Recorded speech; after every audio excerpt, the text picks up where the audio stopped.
mais. Ele vai vir e vai fazer muito mais sobre nós hoje. Respire bem fundo. Relaxe. Sinta Deus, o Espírito Santo te abraçar. Pega na mão da pessoa e começa a orar por ela. Abre agora a tua boca.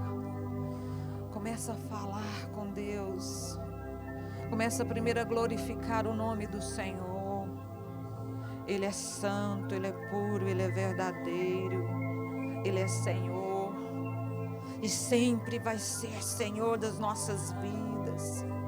Sempre Ele vai ser o nosso Deus. Obrigada, Deus, por tudo que Tu és. Obrigada por tudo que o Senhor significa para nós, o entendimento do Teu Espírito hoje em nós. O entendimento, a compreensão, porque nós existimos na face dessa terra. Porque viemos aqui, ó Deus, o Senhor nos chamou, o Senhor nos escolheu a dedo e nos chama pelo nome. O Senhor chama pelo nome este pastor. O Senhor chama pelo nome esta pastora. O Senhor chama pelo nome esta bispa e este bispo. É o Senhor que nos chama pelo nome. Há um chamado, ó Deus. Há um chamado sobre nós. E há uma compreensão das lutas, das dificuldades, das dores. Oh, papai, estamos aqui, eis-nos aqui, Senhor, para sermos abastecidos, para sermos alinhados nesta visão, para sermos, ó Deus, edificados em Ti. Visita-nos agora, visita-nos com Teu poder, visita-nos com a Tua presença santa. Agora levante as Tuas duas mãos e comece a glorificá-lo. Quanto mais glória você manda para o céu, Deus vai querer. Deus manda glória, Deus quer agora derramar sobre você. Se coloca agora na rendição, se renda agora, em nome alabashuri cante labashuri ande labasha. Nós estamos em família, nós estamos aqui, o Senhor quer te visitar de uma maneira gloriosa. Ele quer falar, Ele quer restaurar. Deixa Ele vir, renda-se a Ele, renda este mover, este mover é santo, é um mover santo que está sobre nós. Oh,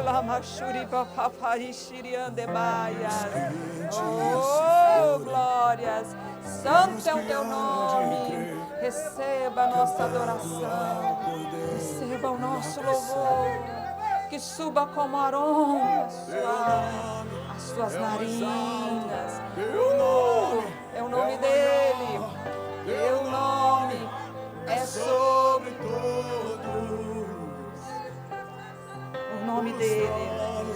E domínios, governos e poderes. Teu nome é sobre todos. E os anjos clamam. Santo, toda a criação, Santo, exaltado és, Santo para sempre, é para sempre, sempre Ele será santo. Quem foi perdoado? Como Ele é lindo, contempla a face do teu Deus, o quanto Ele te ama, o quanto Ele tem dado oportunidade, o quanto Ele conta com você. Cante ao Cordeiro uma canção. Você pode cantar uma canção? Cantaremos para sempre, amém. E os anjos clamam, Santo, toda a criação, Santo, exaltado és, Santo,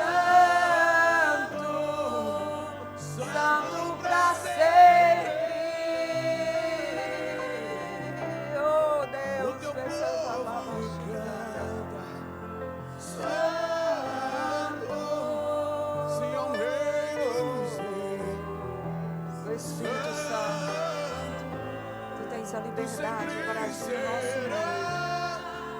Que possamos estar sensíveis ao teu mover, papai. Como igreja do Senhor aqui, nós queremos estar sensíveis. Reunimos aqui como uma igreja. Reunimos aqui, Senhor, como uma família. E te exaltamos. Teu nome é sobre todos os tronos e domínios, governos e poderes. Teu nome é sobre todos.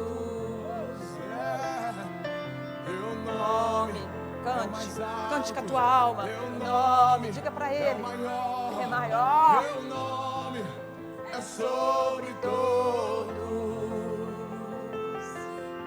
os tronos e domínios, governos e poderes.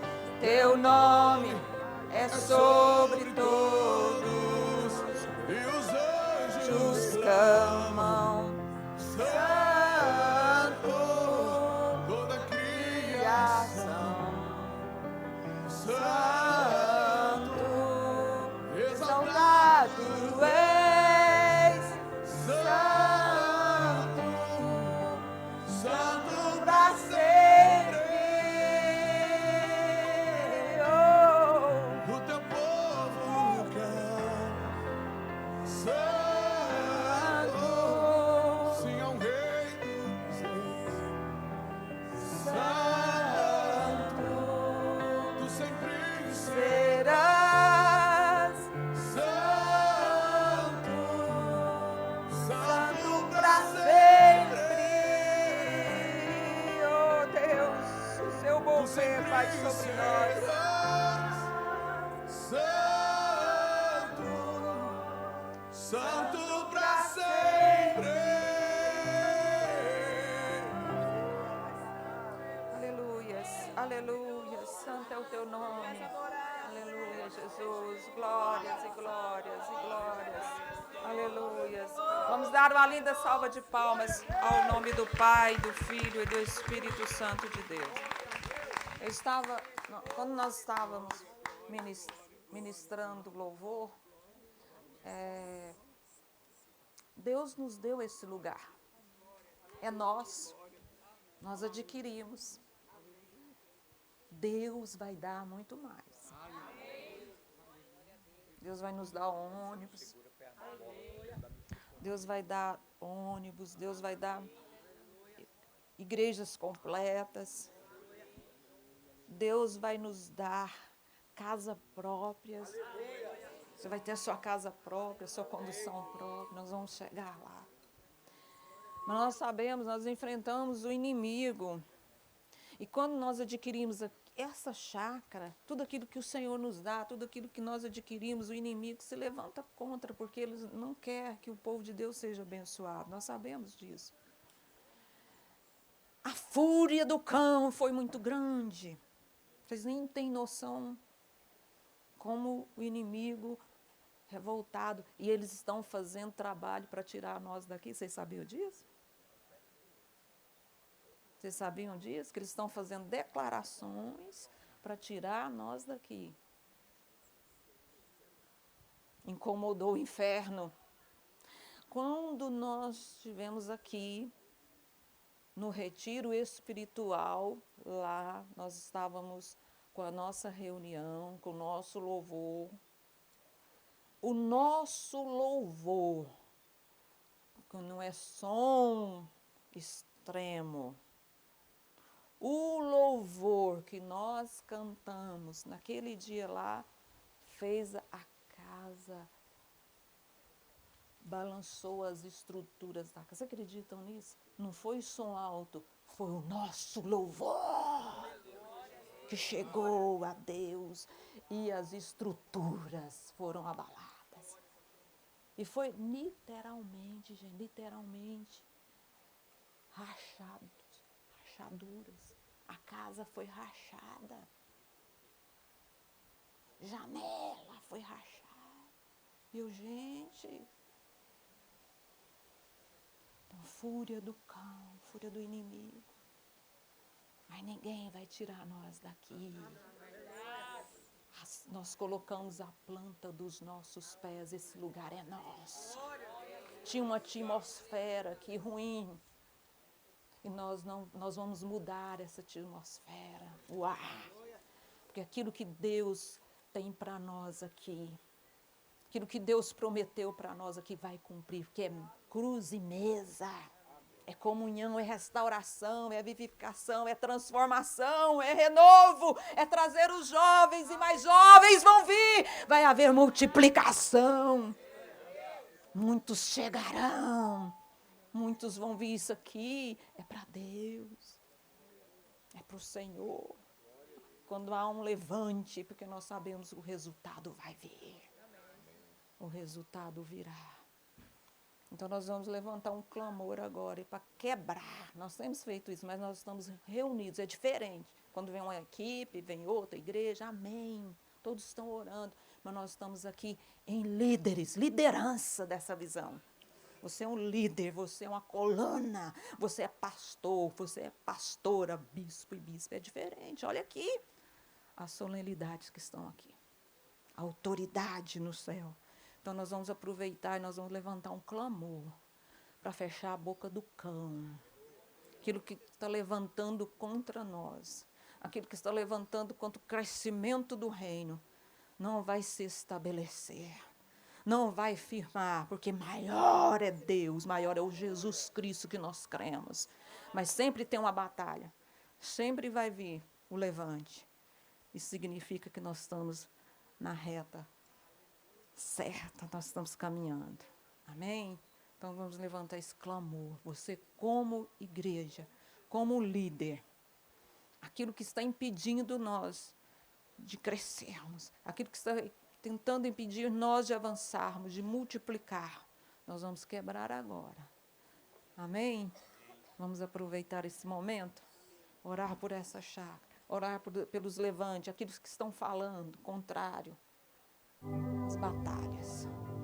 Então levante as suas duas mãos e começa a marchar, começa a guerrear como soldado, bom soldado de Cristo, porque sobre nós está o capacete da salvação, sobre nós está a espada do Espírito, sobre nós está a couraça da justiça, sobre nós está os nossos pés calçados com o sapato da verdade, as botas, o cinto da verdade. Sobre ti está a armadura do Pai. Então, como um bom soldado, levanta a tua voz e põe para correr toda a fúria do cão, põe para correr toda a fúria do inferno. Não terão êxito, vão cair por terra agora em nome de Jesus. Há poder no nome de Jesus. Cai por terra, Satanás, cai por terra, ladrão, sai dos nossos caminhos, palavra contrária, maldita, nós desfazemos agora no mundo espiritual. Seja desfeito agora, no nome poderoso que nós temos uma autoridade delegada pelo Senhor. Se levanta, soldado, se marche, se levanta e guerreia. Você está com a espada nas mãos. Há fogo nessa espada. Em nome de Jesus nós declaramos nesta hora, neste momento, quebrado, aniquilado e caído por terra, em nome de Jesus. Vamos aplaudi-lo. Amém. Em nome de Jesus. Deus abençoa. Pode sentar.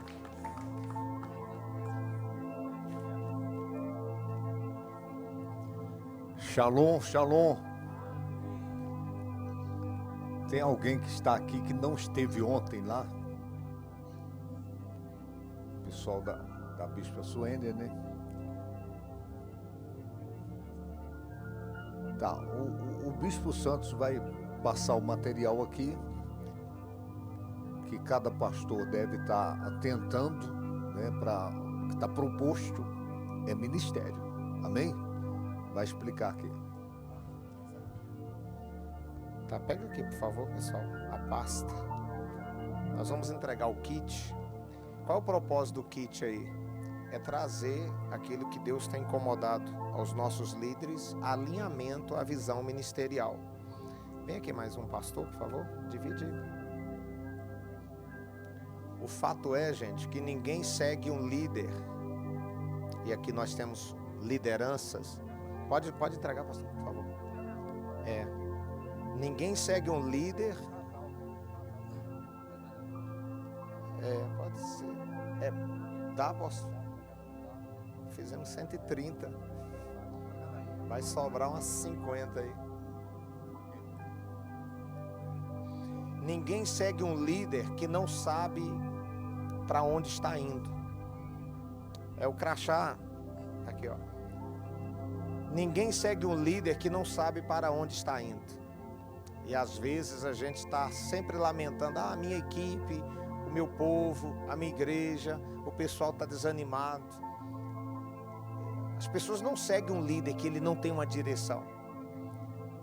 A outra coisa importante dessa reunião é que a direção é mais importante do que a velocidade. Não é porque você corre que você está indo para a direção certa. Eu me pego várias vezes correndo, e às vezes eu tenho que parar para dizer assim: vem cá, eu estou indo para a direção certa? Então diga assim comigo: a direção é mais importante do que a velocidade.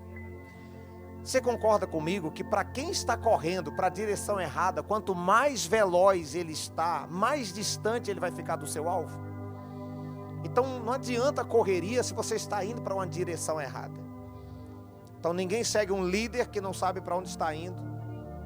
Por isso que nós estamos aqui nesse ajuntamento de lideranças para te dar a direção, porque a direção é mais importante do que a velocidade. Terceiro e último, ninguém segue um líder que não tem vida com Deus. E aqui a gente vai trazer princípios. O nosso líder vai estar trazendo aqui algumas chaves poderosas para te conectar com o eterno, para que você possa se conectar com as pessoas. Amém ou não amém? Na sua pasta aí tem aí, ó, o crachá. Você vai pegar o crachá. Pode colocar o nome. O que é isso aqui? Aqui é o alinhamento da visão ministerial. Projeto Obed-Edom. Tá aqui, ó, a Bispa Thaís, faz favor, Bispa Thaís, é fruto desse projeto. Fruto do projeto Obed-Edom. Alguém ministrou o projeto Obed-Edom, hoje é uma bispa, dentro da visão ministerial. Procede a informação? Quem ministrou a arca lá? Na verdade, eu comecei antes da arca, mas a minha mãe e a minha irmã foram resgatadas, digamos assim, através do projeto Obed-Edom. Na época, a pastora Noélia, não sei se ela está aqui, a pastora Noélia foi quem ministrou a arca lá na minha casa, junto com outra obreira na época. E eu louvo ao Senhor, porque através desse projeto, Jesus entrou na minha casa. Amém? E nós temos visto, a partir de então, quantas e quantas vidas. Hoje, minha mãe, ela faz arcas em outras casas. É missionária e ela ama participar do projeto Obed-Edom e ganhar almas através desse projeto. Louvado seja o Senhor por isso. O bispo Daniel fala o seguinte: a gente não tem que inventar nada. Já está feito, é só praticar. Então Deus nos deu essa visão. Pastor Lani, nós temos quantas arcas lá na catedral? Pastora Karine. Você é o pastor do projeto.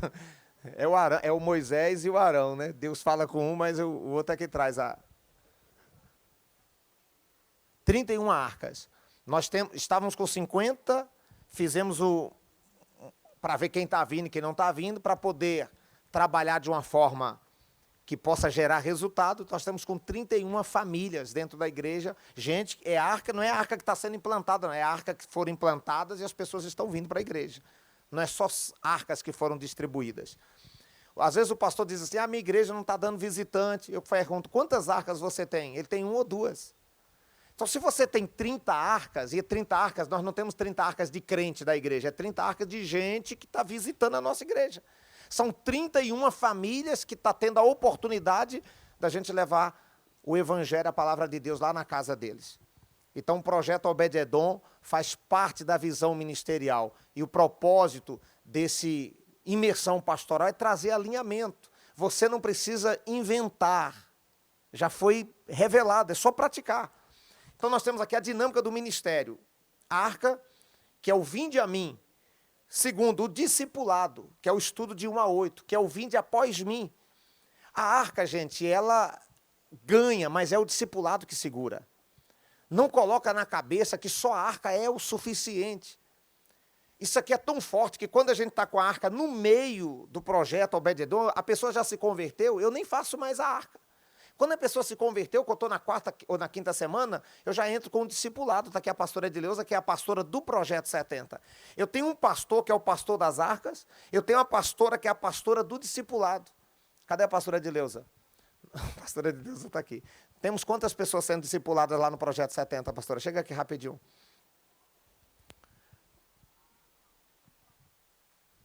A paz, gente. Nós temos 46 pessoas que estão discipulando, né?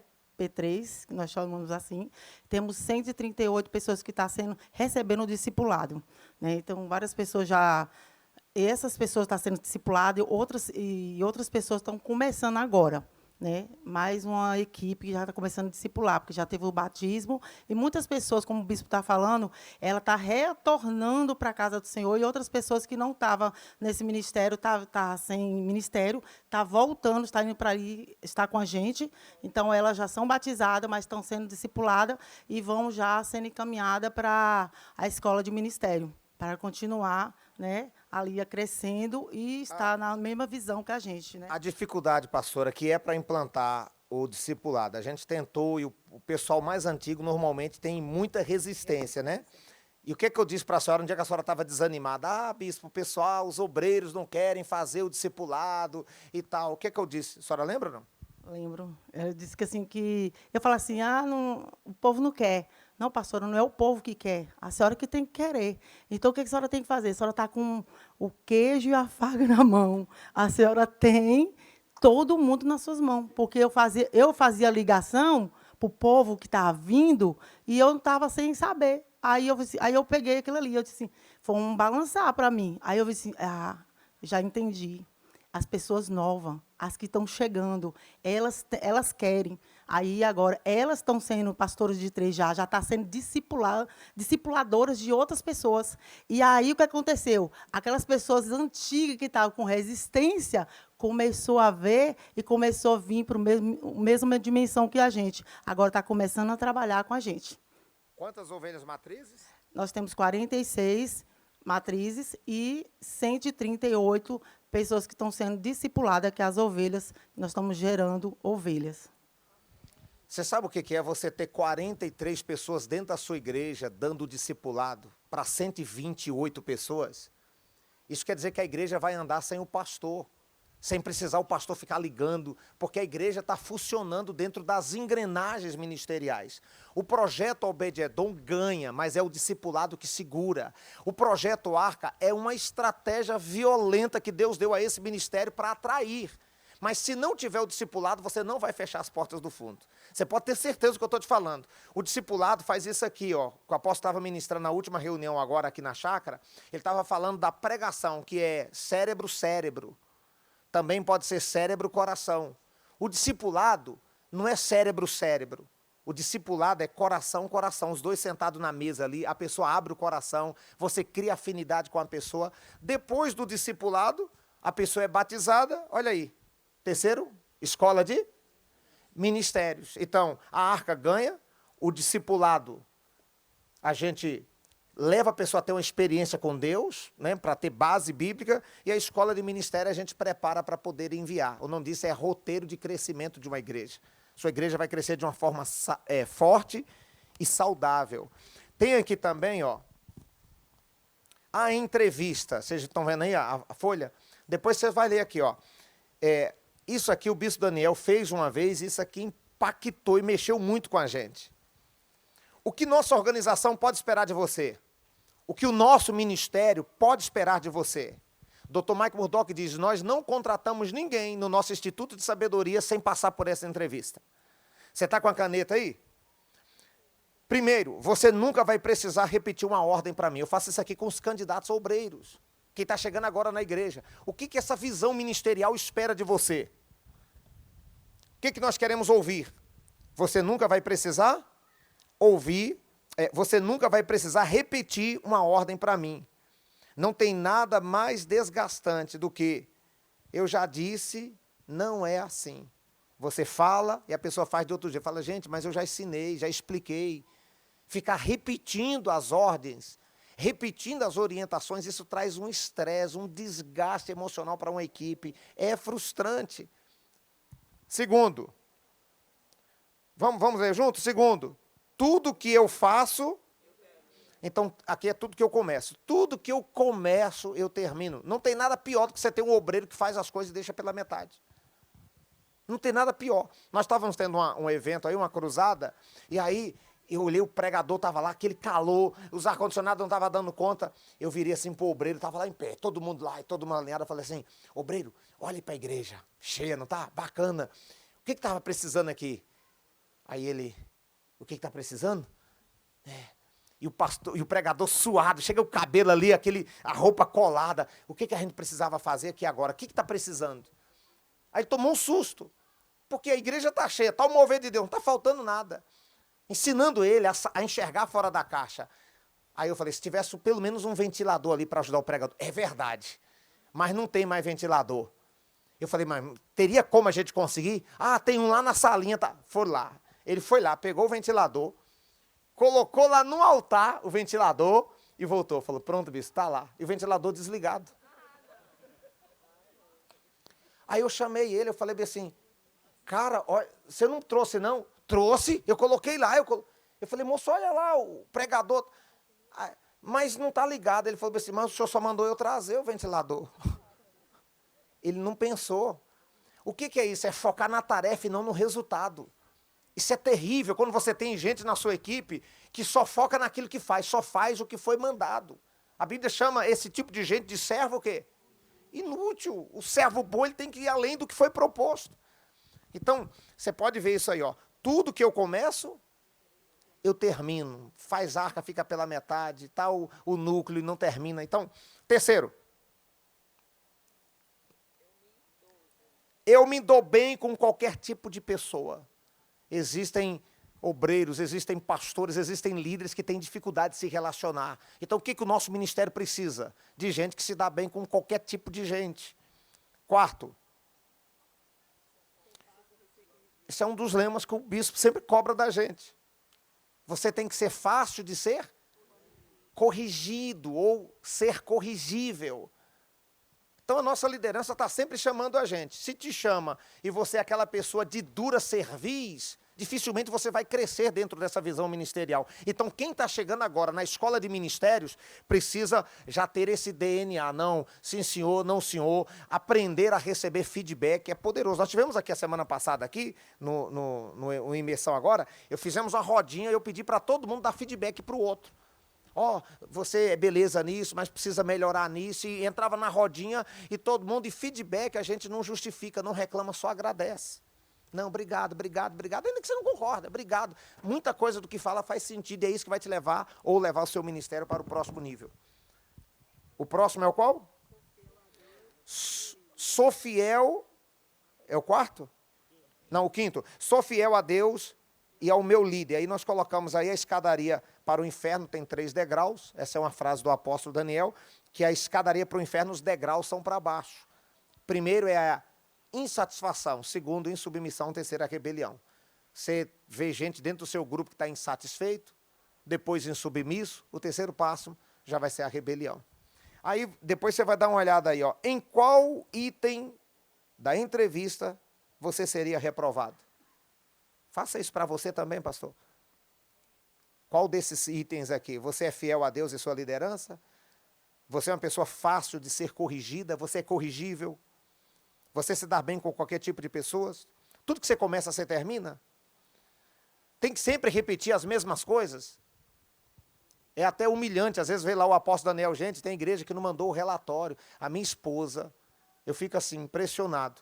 Velório lá, ela veio, no dia que veio em casa, de luto, por causa da perda do irmão, e ela à noite não tem que fechar o relatório do final de semana. Eu falo, meu Deus do céu, tem que mandar o relatório toda semana, o relatório mensal. Aí tem que ficar sempre chamando a atenção. Diga aí para o seu vizinho, diga, é duro. 13 principais motivos mais comuns para brigas e separação entre os casais. Esse aqui, ó, a ideia é você fazer junto, viu? Depois virar os dois a cadeira, no momento que tiver aí, vira um com o outro e faz. Qual dos 13 itens aí tem prejudicado o seu casamento? Celular? Vai para a cama com o celular, o marido está do lado e você fica ali, ó. Quantos pastores não estão bem no casamento e passa por esses 13 itens aqui? Aí você dá uma olhadinha aí. Ciúmes, educação dos filhos, e aí você vai, e por aí vai. A próxima folha. Esse aqui é assustador. É uma pesquisa americana, a gente acrescentou alguns itens, são 10 itens que está no livro. Eu achei tão poderoso que a gente resolveu colocar aqui também na folha, ó. Por que pessoas saem da igreja, fechando as portas do fundo? Uma pesquisa feita diz que a primeira razão pelas quais as pessoas desistem da comunidade da fé, decepção com o irmão. Segundo, expectativas frustradas. Ela vem para a igreja, expectativa de casar, ter o carro, prosperar, e aí passa uma campanha, não aconteceu nada, ela desanima e para. Expectativa frustrada. Terceiro, vamos ler junto, vai lá, terceiro. Todo mundo, vamos lá, terceiro. Falta. A pesquisa americana diz que toda pessoa que está dentro da igreja, que ela não cresceu espiritualmente, é um forte candidato a desviar. Então aqui você tem mapeado como trabalhar dentro da igreja e não deixar a sua igreja esvaziar. Quarto item. Em se envolver nos departamentos, uma das armas mais violentas do diabo para roubar o obreiro, para roubar o membro da pessoa, tirar a pessoa da igreja, é não deixar ela se envolver nos departamentos da igreja. A arma do diabo é isolar, isolamento mata. Então tem que trazer a pessoa para o meio. Lembra lá da ilustração do mingau? Aqueles que estão pela beirada, que vai esfriando, é o que pega, que come primeiro. Quinto item. Depois você lê aqui o comentário embaixo, ó, o pastor ser um problema. A pesquisa diz que quem mais atrai é o pastor. Mas em contrapartida é quem mais tira pessoas da igreja também. Quando o pastor, ele com o seu testemunho, com os seus procedimentos, ele acaba tirando gente da igreja. Quem mais atrai é quem mais tira. O pastor também isso é um problema. Sexto, som alto demais. Parece brincadeira, mas a pesquisa diz que tem gente que saiu de ótimas igrejas por causa do som. E o apóstolo já entra dentro da igreja, ele já entra, não dá nem a paz do Senhor. Tem hora que ele chega lá na catedral, já vai na mesa. E o problema é que é igual casa quando está com mau cheiro. Você já viu aquela casa quando está com mau cheiro, que quem está lá não percebe? Mas quem entra de fora, que mau cheiro é esse? Você fala, aonde? O som da igreja, às vezes acontece isso. Aí tem que ter o olhar clínico, tem que ir lá para o fundo. Eu estou sempre agora treinando a nossa equipe, falo assim, não dá para você perceber aqui, porque as nossas torres estão aqui. Você só vai perceber o som igual o apóstolo. Como é que ele faz? Ele entrou, já sabe, porque as caixas jogam para cá. Então você tem que ir lá para o fundo para perceber. Pessoas de idade, quem gosta de som alto é os jovens. Então eles dizem o seguinte, que jovens é alma? É, mas jovem não oferta, jovem não contribui. E aí esses jovens é o que fica lá no batuque e tal, e que você fica, põe o som alto. E aquele pessoal que contribui, que é família, que aquele som incomoda, eles acabam procurando uma igreja que tem um som agradável, um ambiente. Próximo. Falta de mensagem ungidas. Não dá mais para você chegar na hora do culto e falar, amém, irmão? Fecha os olhos aí. Ô Deus, me dá uma palavra aqui, Senhor, um versículo aqui. Amém, irmão? Continua orando aí, continua. É o diabo que não quer que você ore. Aí você vai lá naquele desespero, porque o dia todo, na correria, não preparou uma mensagem. Aí traz uma mensagem de qualquer jeito. Nós, como líderes, temos que nos atentarmos para isso. Nos atentarmos. Uma coisa que eu mapeei do apóstolo na minha vida, que eu sempre fui um observador e fico observando. Lá no shopping, falava assim, como é que ele prega tantas mensagens poderosas? Eu perguntei para alguém que andava muito com ele. Aí ele falou assim, Cara, não sabe, deve ser só à noite, porque durante o dia fica o dia todo. E chegava à noite, ele pregava e trazia aquelas... Antigamente, ele jogava... Chorava, né, pastor Rodeio? Aí, rapaz, pregava às vezes a semana toda. É. Aí a gente ficava incutido. A campanha estava lá o tema, a gente pregava todo dia. E eu vou te dizer uma coisa, era impressionante. Porque às vezes 2 ou 3 ou 4 pastores traziam a mensagem, mas quando ele trazia a mensagem dentro do tema, trazia revelações, coisa que você... Ontem mesmo eu perguntei, moço, eu acho que eu já li a Bíblia toda umas 3 ou 4 vezes. Aquele versículo de ontem, eu nunca vi, eu tive que conferir para ver se essa Bíblia não estava alterada dele. Às vezes você vai lá no Google, você tem que achar uma Bíblia de acordo com aquele argumento. E está na minha Bíblia. Eu nunca observei as dores da visão. A visão do profeta Daniel. Quantas vezes eu preguei sobre a batalha de Daniel e nunca enxerguei aquilo? Olha como é forte para pregar para líderes. Preguei batalha espiritual. Olha o inimigo está se levantando ali no nosso meio. Vamos para cá. Batalha espiritual, começou. 8º, falta de lugar para estacionar o carro. Nós tivemos lá em Goiânia um empresário, uma vez ele veio na igreja, e ali a gente tinha um problema sério, que era estacionamento. Aí quebraram a vizinha lá, quebrou o vidro do carro lá, do cara lá. O cara nunca mais veio à igreja. O empresário veio e a gente todo empolgado ali e tal, porque não tinha onde colocar o carro. Tivemos muitos prejuízos com isso. Então, é importante... Se quem está dentro do culto assistindo, você acha que não. Porque de repente você anda a pé, você acha que está todo mundo igual você. O cara está lá dentro do culto, ele está pensando, em meu carro novo que está lá fora? Será que tem alguém olhando? E se passar alguém para rabiscar o carro? E se quebrar o retrovisor? Tem gente que vai para a igreja com problema no casamento, mas está pensando no veículo que está lá fora. Então, se não tem um estacionamento, o que é louvável? É colocar um obreiro ali na porta e não deixar, para o cara saber que tem um obreiro. E se ele tiver aquela camisa de segurança ali, segurança e tal, às vezes fica melhor ainda, fica ali só nos carros ali. A gente vai ter vantagem com isso aí. Próximo. Inclusive. Tá, quando tem evento grande na catedral, eu passo a informação para o Bispo Santos e a Bispa Thaís, para informarem no grupo da igreja, para o pessoal da igreja estacionar de lá do canteiro para deixar vaga de estacionamento para visitantes. Tá? Então, esse é um ponto, porque, de repente, o pessoal da igreja, ou de casa, para o carro ali em frente à igreja, e o visitante chega, tem que parar lá no posto das turbinas e andar a pé, a mulher de salto, e não vem mais. Então, quem é da igreja, para de lá do canteiro. Para lá em frente à antiga Construcentro, tá, atravessa o canteiro, pronto, e fica a vaga aqui para visitante. Tá? Essa é uma orientação também que a gente...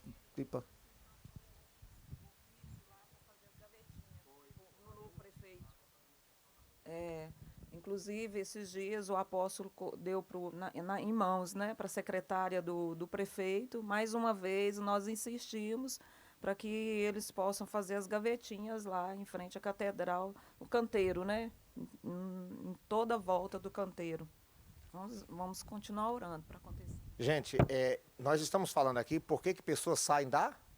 Se você for inteligente e atentar para isso, aqui, sempre vendo isso aqui, a gente sempre tem que nos aliarmos com isso aqui.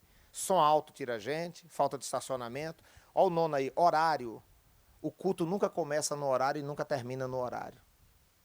Tem gente que sai da igreja e fala, é bagunçado, marca tal hora, aí fica esperando o povo chegar. O bispo nunca esperou ninguém chegar. Tem uma pessoa, começa. Nosso ministério é assim. Lá em Goiânia, quando a gente começou a igreja lá, às vezes os primeiros cultos não dava a gente, eu falava para os obreiros, que era muito obreiro que tinha da Bahia, que estava lá, tira as gravatas, porque na hora que chegar o visitante, o povo não ficar sem graça. Aí os obreiros, eu falei, vocês têm até que chorar, levanta a mão, porque tem que ficar forte. Aí, pai, tá, tudo bem, para fingir que é gente que está vindo para a igreja está começando. Mas começa no horário. Só tem uns obreiros, começa. E também termina no horário. Eu estou me policiando muito isso aqui na catedral, graças a Deus. Próximo. Pastor isolado. E aqui eu vi uns testemunhos, a gente ministrou isso aqui num congresso de pastores uma época, e nós vimos, é assustador, o número de pastores que não se misturam, ele se isola, ele acha que ele está abafando. E as ovelhas fizeram a pesquisa e descobriram que aquele pastor sociável, que conversa com todo mundo, que está ali, as ovelhas falam, meu pastor, quando fala assim, eu tive num casamento, eu tive na reunião com o prefeito, eu tive num velório lá, aí fala, meu pastor deu uma palavra lá no velório, é aquele pastor que está envolvido com tudo. As ovelhas se sentem protegidas porque elas têm um líder que sabe para onde está indo. E aquele pastor que fica muito humilde, não, amém, e tal, ele se isola de tudo, as ovelhas têm a tendência a sair desse grupo e procurar um outro grupo onde o pastor não é um pastor isolado. 11. Falta de libertação. E nosso ministério tem essa característica aí toda sexta-feira e tal. 12. Falta de salinha. Você sabe como é bom você fazer isso aqui com seus obreiros? Reúne todos os seus obreiros e falava assim, vem cá, vira folha, seu vira folha. Falta de salinha. Você sabia? Nós, quando chegamos aqui na Bahia, que a gente estava visitando algumas pessoas, chegamos numa casa, não foi, bispo? Uma irmã que era da igreja e tal. E a mulher até, a gente lá conversando com ela, falou assim, gente, esse ministério é... Eu falei, se é tão bom, por que a senhora não volta? Ela falou, pastor, minha filha, né? Foi para uma salinha, não tinha salinha na época.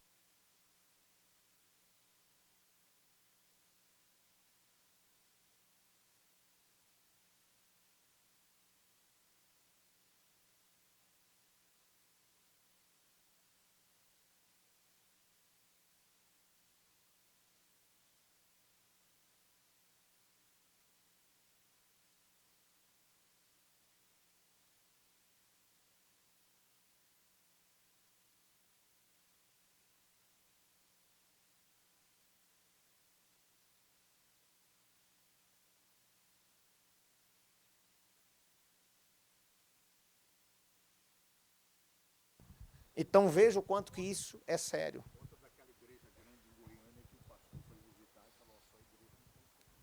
Exatamente. Tem uma igreja lá em Goiânia, a igreja Fonte da Vida. Fonte da Vida, televisão, rádio, e aí eles compraram uma igreja, um lote lá e construíram próximo ao estádio lá do Goiás, e aí marcou o grande dia da inauguração, e o pastor Jorge Linhares veio, e o apóstolo César Augusto, empolgado, a igreja lotada, a nave do templo, lotada, gente de cima e embaixo, e aí mostrando, aí terminou o culto, e aí o pastor Jorge parabenizando, né? O culto é transmitido ao vivo pela TV, pela rádio Fonte, em Goiânia a gente vendo aquilo ali e tal. Rapaz, o Jorge olhando a igreja, parabenizando, daqui a pouco o pastor Jorge falou assim, mas cadê os berçários? Cadê as salinhas de criança? Ele falou, não, o engenheiro passou para a gente que a gente ia perder toda essa estrutura aqui, esse tanto de gente aqui, não ia ter esse tanto de gente se tivesse que fazer tudo isso. Aí terminou e falou assim, sua igreja é muito bacana, que pena que a sua igreja não é uma igreja futura. Ele falou, mas como? Ele falou, não, sua igreja ela tem dias contados. Porque uma igreja que não cuida de crianças e adolescentes, ela não tem futuro. Porque esses garotos que estão hoje de 10, 12 anos, daqui a 5 anos, daqui a 10 anos, eles estão com 20, 23 anos. E aí? Você não está vendo isso. Então, os pais vão sair, se chegar aqui não ter isso. Esses jovens que estão aqui, que vão vir, não vão se envolver dentro da igreja. Rapaz, terminou a reunião, mandou derrubar um pedaço do prédio lá e falou, eu prefiro perder aqui, mas a nossa igreja precisa ter sucessão. Então, isso aqui é assustador.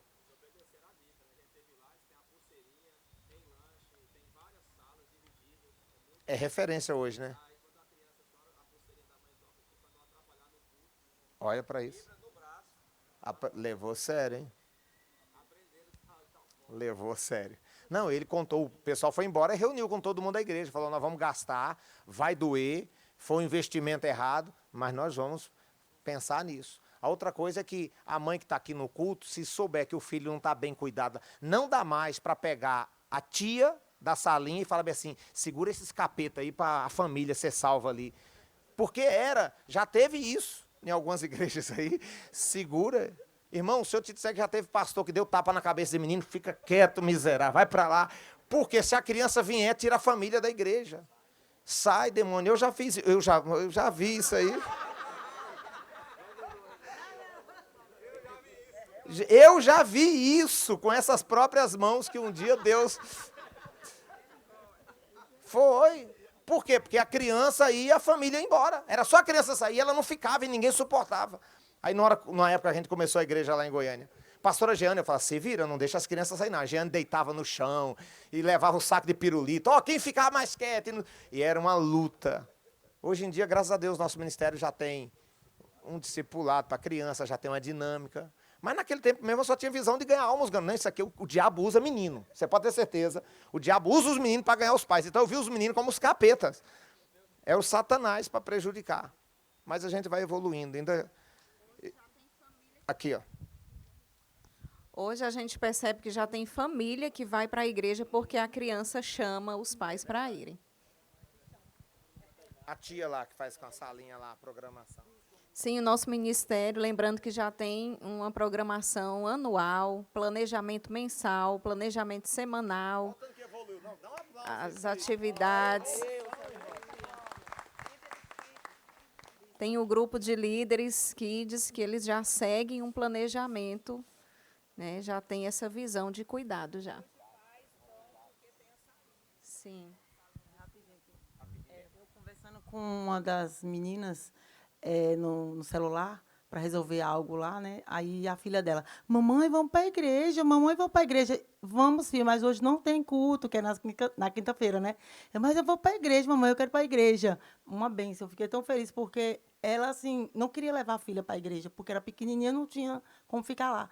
E aí ela disse assim, agora eu vou começar. A pastora pediu para mim estar levando a minha filha, e hoje a menina quer picar na igreja. É muito forte. Você já pensou que bênção? Você tem a criança não como o seu adversário, mas como seu aliado. Dependendo do que acontece na salinha, é a criança dizendo, vamos, vamos, papai, vamos, mamãe. Não precisa nem você ficar ligando. Olha que bênção. 13.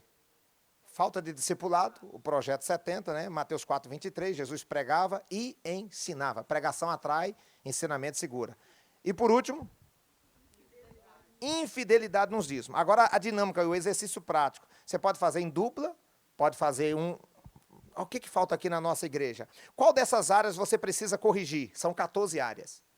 Pastores, você vai assustar. Eu já fiz isso aqui dentro da igreja, com todo mundo.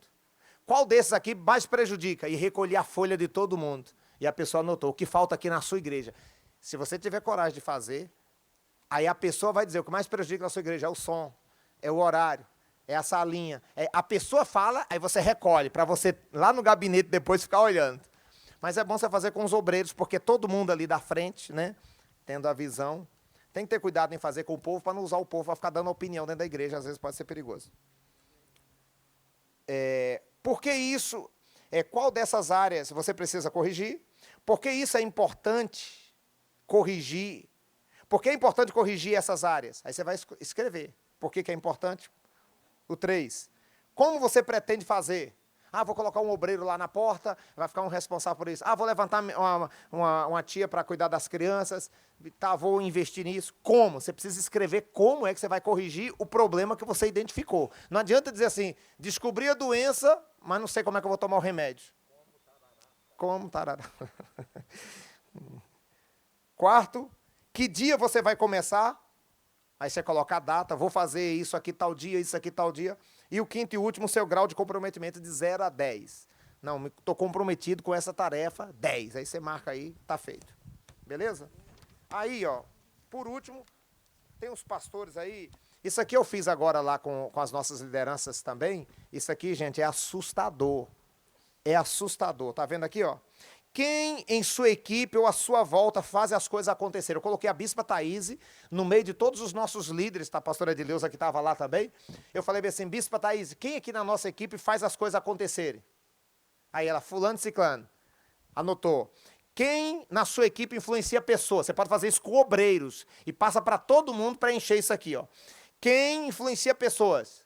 Quem é? Aí você olha aqui. Se fizer isso aqui agora como pastor, você vai ver que tem sempre no nosso meio pessoas que vão se destacar em determinadas áreas.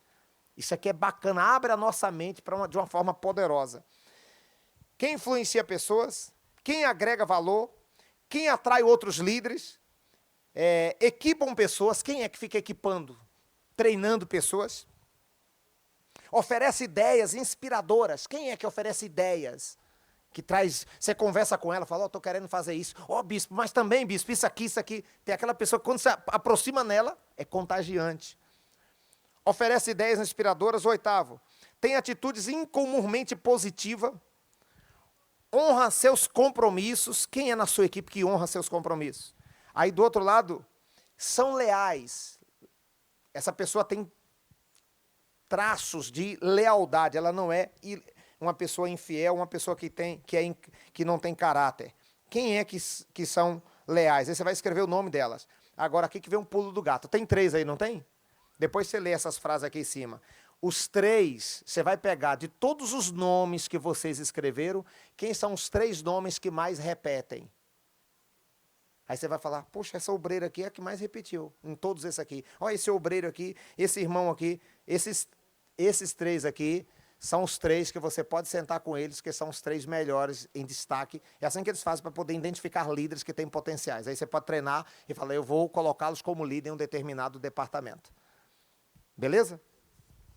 Aí tem aí, ó, o Projeto 70. Pastor Edileuza, esse aqui você nem tem ainda na catedral, né? Tem esse aqui? A minha equipe, então, a menina que ela faz esse relatório. Então esse aqui, ó, ovelhinha. Ó, você, a ovelha matriz, as 3 ovelhinhas e as 3 de cada um. Olha que coisa bacana. Agora, olha aqui para você ter o controle embaixo. Ó, aplicação de estudo. A ovelha do grupo 1, o dia que ela está aplicando, ela está em qual estudo? Estudo número 1, marco X. Estudo número 2. Você sabe se está no número 8 e já tem aqui a data do batismo. Meu Deus, isso aqui é muito bom. E essa organização, ó. Tá? Aqui é a ovelha, aqui embaixo as ovelhas matrizes. E por último aí é o quê? O projeto Obed-Edom, a arca. A pastora Karina até fez um comentário, né? Bispo, eu nunca sabia desse papel. Eu falei, eu achei que todo mundo tinha. Eu falei, de repente tem alguém também que não sabe. Não, isso aqui é muito bom. Quem é o sacerdote? E quem mais? O nome. O endereço da casa onde está fazendo a arca. O dia que iniciou. Números de pessoas que se converteram. O dia da semana que acontece a reunião e o horário. Se teve oferta, coloca. E o número da arca. Arca com GPS. Você tem 30 arcas, coloca o número na arca. Arca 01, está na casa de quem? Você vai lá. A arca 7, quem está fazendo a arca 7? Quem está fazendo? Até hoje lá em Goiânia tem uma obreira chamada missionária Geralda. Ela fala, gente, esse ministério começou aqui, você sabia que a minha arca foi 001? Até hoje ela conta o testemunho. A maior empolgação dela é, minha arca foi 001, eu fui a primeira no estado de Goiás que recebeu a arca.